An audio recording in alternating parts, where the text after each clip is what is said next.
Ladies and gentlemen, this is John Birdwell coming to you from the TR20 on today's Tackle Talk right here, and I'd like to recap a little bit about the summer fishing as we start to transition into fall. I'm going to talk to you tonight a little bit about the drop shot, which is the bait I caught my biggest fish on this year. A lot of people are scared of it. A lot of people think it's a little old sissy bait and they're not going to throw that light tackle stuff, but I can guarantee you what, there's some big fish and a whole lot of tournaments won with the drop shot. What I was using a 7.5 foot Falcon lowrider rod. I followed up with a Shimano reel. I like to use fluorocarbon, pretty light line. I'll fish anywhere from 8 to 12, sometimes 15, just depending on the water clarity when I go out there. Another cool thing, you can do the Palomar knot. You go back through the eye of the hook for your leader. You got to be real cautious here because you will get some line spin and stuff like that. Difficult to manage if you're in a hurry, and a lot of people don't have the patience for it in the tournament situation and everything like that. But I want to tell you about this right here. First of all, I'm going to tell you I'm not sponsored by anybody. I'm just telling you what I use.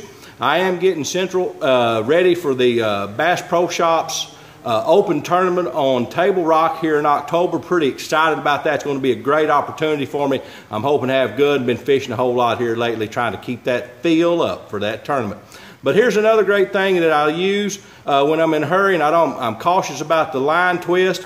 It's called the VMC Spin Shot. Now this little bait right here is pretty cool as far as the hook. You notice right there, it's the one size 1/0. It has two swivels up and down. You'll tie two direct and go through like that and you won't get any line twist.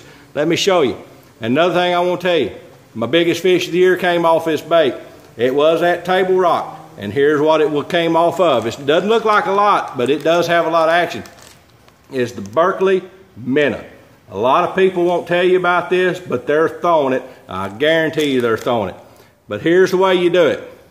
It hooks up right to that. You don't want to embed it. You want to go right to the end just like that. You'll notice how I'll have it tied up on this. It's a pretty cool little deal. But that right there, that Berkley Minnow with that free action swivels around the line, you might get your arm broke on this. It's an awful cool little deal. Also, as far as your leader, 10, 12, 14, 16 inches, just depends on what you're comfortable with. I generally fish 10 to 14. That's just what I like to do. That's what I'm comfortable with, fishing with that 7.5 foot pole. Another great bait that I use this year, I like the little Robo Worms, pretty good. Peanut butter and jelly is a great color. A little bait right here. The action on these, the hand-poured baits on a drop shot are just incredible. The action that you'll get with these baits, you will do fantastic. But guys and gals, don't be afraid to try this. People are throwing it. If you're fishing in the back of the boat behind somebody, pick up a bait that's just a little bit smaller than what they're throwing, and you will catch some fish. This is John Birdwell coming to you from today's Tackle Talk, and I'll see you on the water.